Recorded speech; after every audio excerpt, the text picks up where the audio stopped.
Welcome back to the Luke Fisher Show, where we watch movies and I tell you how they are. Because why go to Letterboxd when you can just hear me talk about them? I'm Luke, and today we are looking at Obsession. Where do I begin? Remember when I said that the drama was the best movie that I've seen this year, and that I don't know, other than Project Hail Mary, I don't know what would be able to top this, maybe The Odyssey? No, you don't remember that because I never said that? Well, pretend, right? Yeah, I was wrong. I've not seen Project Hail Mary yet. I'm seeing it this week finally. But dude, this movie, this is the movie of the year. So far. Oh my gosh. I don't know another movie where I walked out so satisfied yet shocked at the same time of like, just what did I just watch? The director of this, Curry Barker, shout out to you, man, dude. Movie of the year, so that movie of the year, y'all. You never hear horror movies as movies of the year. When's the last time in recent time that you've heard a horror movie being movie of the year? Maybe Sinners from last year, maybe. I mean, I can't think of much that came out last year, so because my mind's just blanking. But I mean, I don't know. But back to what I'm saying, this movie Obsession, it follows this guy named Bear, who is too much of a loser to just ask out this girl that he really likes. So instead of just, I don't know, being normal and asking her out, just finally admitting your feelings to him, he decides to buy a one-wish willow which grants any wish in the world. Anything. So instead of him just having some common sense and saying, I don't know, I wish to gain the confidence to ask Nikki out or just admit my feelings to her, instead of doing something like normal, like that would have been actually pretty interesting to see what would have happened with that. Instead, he wishes that Nikki would love him forever and ever and ever and ever and ever and ever until he dies. So, you can imagine how very wrong that will go, because oh my goodness, it takes a turn for the worst in the best possible way. When I tell you, the jokes in this are so funny, they're uncomfortable funny. Like, you'll be like, there will be like a joke, like like a genuine, pretty funny joke, and then it'll cut to another scene where it's just like a joke, but it's uncomfortable to watch. It's like just that right amount of intense of like you're watching this not knowing what's gonna happen, mixed with like that, okay, there's still like, there's just enough humor here to grasp onto, to not entirely feel like there's nothing to grab onto and like have some hope. The main actress of this movie, Indy Navarrete, I think that's how you say her name. If I'm wrong, forgive me. Oscar, this is an Oscar performance, dude. I don't know how you get much better than this.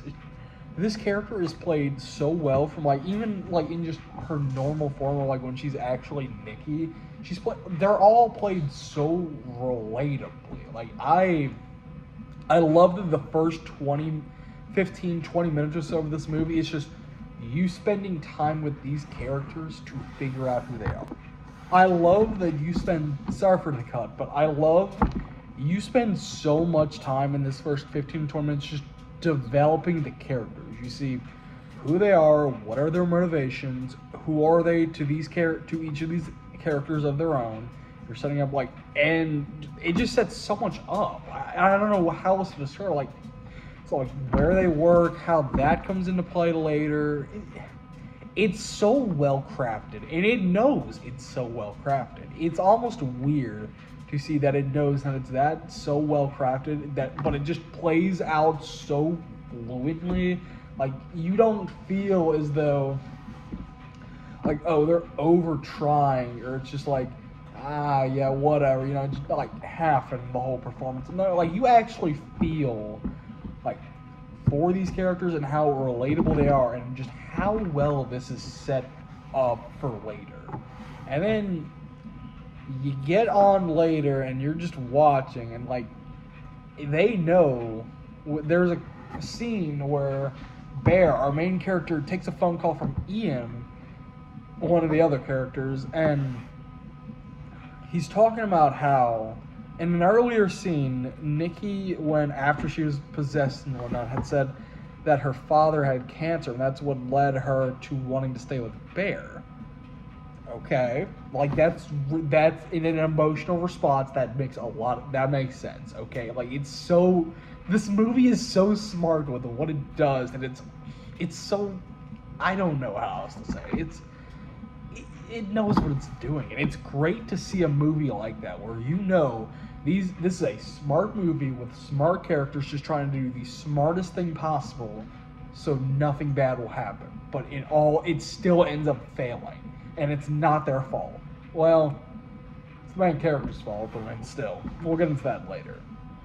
And so he takes the call as they're in the middle of dinner, and it's revealed from Ian that Nikki hates her father, and her dad doesn't have cancer. And so, like, Dad will twist her, just like, she just lied to him. And so you're just watching, like, this demon, like, just trying. And it's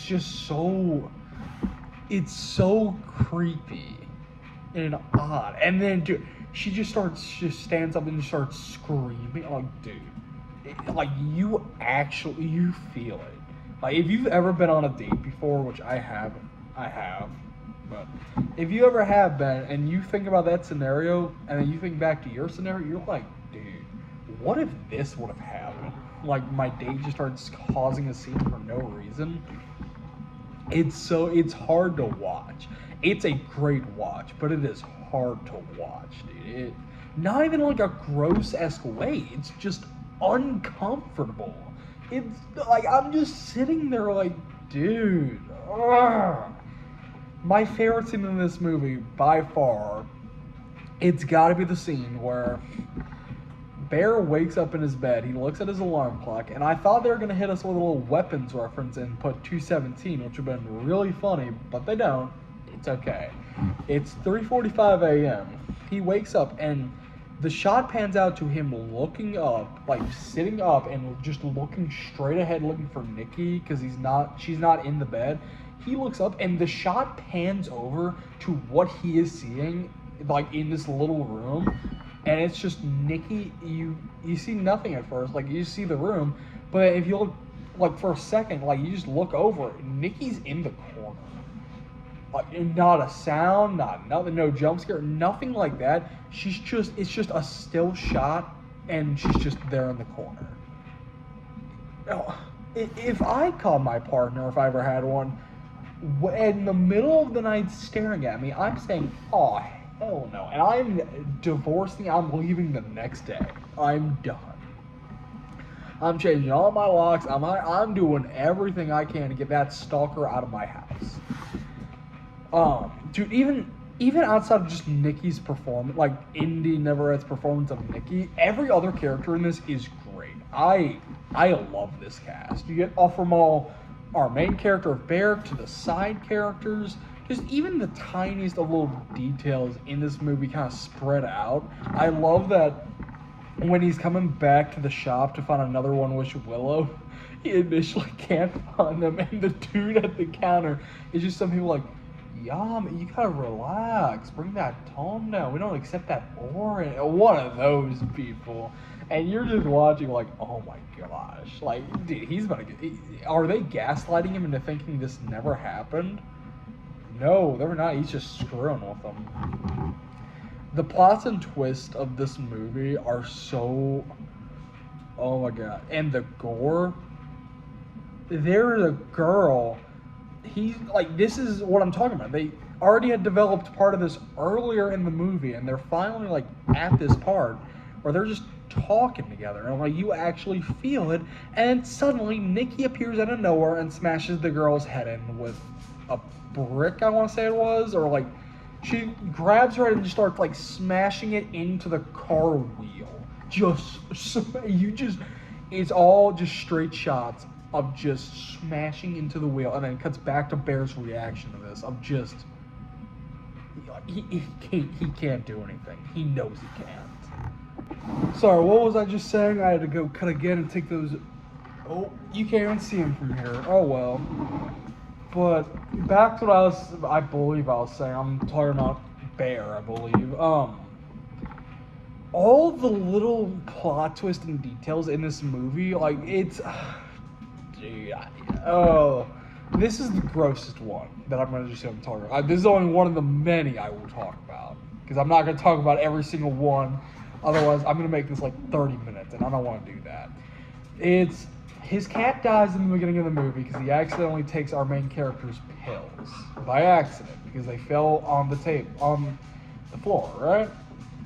And after Nikki becomes possessed, she initially like makes a shrine of the cat, which is already weird enough. And then later in the movie, Bear goes to work, and he's about to eat his sandwich, and there's a note at the bottom, or like on the top, I guess, where it's like a little "My cutie patootie chef," something like that, because he wants to be a chef, right? And then on the back of the note is some. I'm not saying what. I'm not. But if you see the movie, you know exactly what I'm talking about. And then he just starts thinking. You just see the gears turning in his head, and then he realizes what's in that sandwich, and it's disgusting. I think you can assume what's in the sandwich. Spoiler alert, it's cat. He's eating his own cats. This demon put his dead cat in the sandwich. She cooked it. Dude, that's like, that, no. That is, Good thing I wasn't eating still because I had some cookies and popcorn. But dude, I was like, oh my gosh, like, no. Oh, that is one of the many great plot twists of this movie because it sets itself up so well with everything that it does. It knows what it wants to achieve, it sets up what it wants to achieve, and it just sets up for later details that you're not going to think about initially, and then you're going to get to them and be like, oh my gosh, wait, they actually set that up pretty well. Anyway, guys, this is my Obsession 2026 movie review. This is I don't know what's going to top this. I don't. The Odyssey, maybe. Project Hail Mary, maybe. I don't know. Because this is like a true 10 on 10. Perfect. I would call this perfect. This is an absolute masterclass. Anyway, that's going to do it. Have a good day.